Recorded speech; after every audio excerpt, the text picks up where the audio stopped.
তো গাইস এখন বাজতে চলছে রাত ৩টে। এই রাতে সবাই কিন্তু ঘুমিয়ে আছে আর আমি গাড়ি নিয়ে বাড়াইছি। তো গাইস কি এমন এমার্জেন্সি পড়ে গেল যে আমি রাত ৩টার দিকে গাড়ি নিয়ে বাড়ালাম আজকে। তো গাইস আজকে আমি যাইতে চলেছি আসামে। এখন আমাকে দেখতেছেন বাংলাদেশ বর্ডারে। আজকের সম্পূর্ণ ভিডিওটা কন্টিনিউ করে যাক, তার কারণ গাইস একটা ট্রাক জার্নিতে কতটা কষ্ট এই ভিডিওর মাধ্যমে দেখতে পারবেন। সো ফাইনালি গাইস আমি চলে আসলাম গাড়ির এখানে। দেখো এখানে আমার ৪০৭ গাড়ি দাঁড়িয়ে আছে। তো গাইস আজকে আমি আসামে যাইতে চলেছি, এই কারণে আমি লোড কিংটা নিয়ে বাড়াই পড়লাম।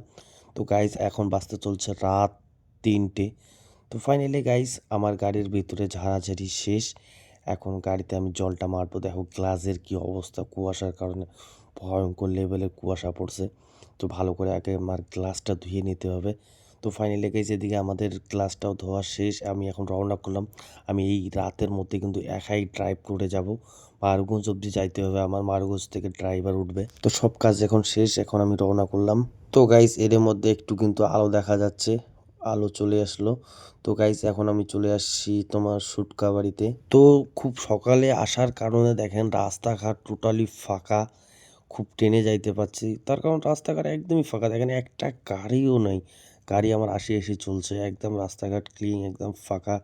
তো সত্যি সকালে এই খুব সকালে ওঠার একটা মজাটাই আলাদা। আমাকে দারুণ একটা ফিল আসতেছে, মানে সকালের যে একটা আবহাওয়াটা দারুণ লাগতেছে আমার।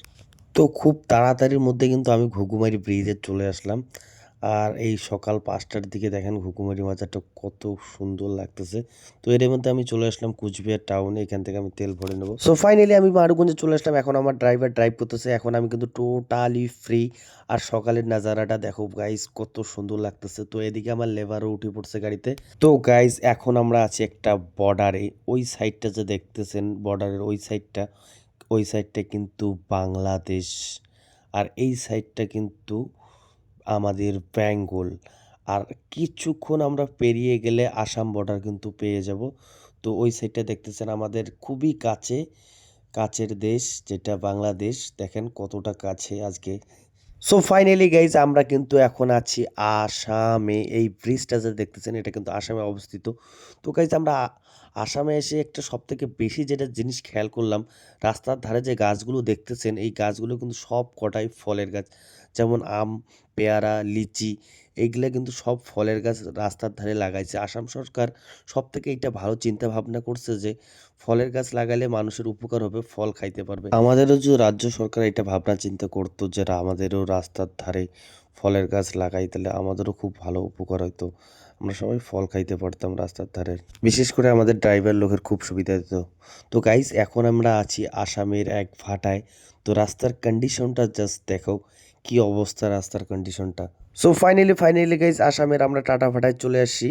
তো এই ভাটাটা কিন্তু চালু করার বেশি দিন হয় না, রিসেন্ট চালু করছে, গেল ২ বছর থেকে এটা চলছে। তো দেখেন ইটের কন্ডিশন কিন্তু খুবই ভালো।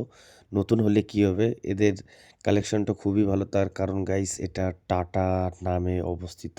আর টাটার কিন্তু সব কিছুই ভালো হবে। তো আপনারাও যদি এরকম টাটা ইট নিতে চান আসামের, অবশ্যই আমার সঙ্গে যোগাযোগ করবেন, কমেন্ট করতে পারেন, আপনারা কমেন্ট করলে কিন্তু পেয়ে যাবেন। তো ফাইনালি গাইস আমরা আসাম টাটা ভাটায় চলে আসছি। এখানকার কালচার কিন্তু টোটালি আলাদা। আমাদের মারুগঞ্জে যেটা কালচার এইটা কিন্তু এখানে নাই, সিস্টেমটা টোটালি আলাদা। কেন বললাম এটা তোমাদেরকে একটুখানি দেখাই দিচ্ছি।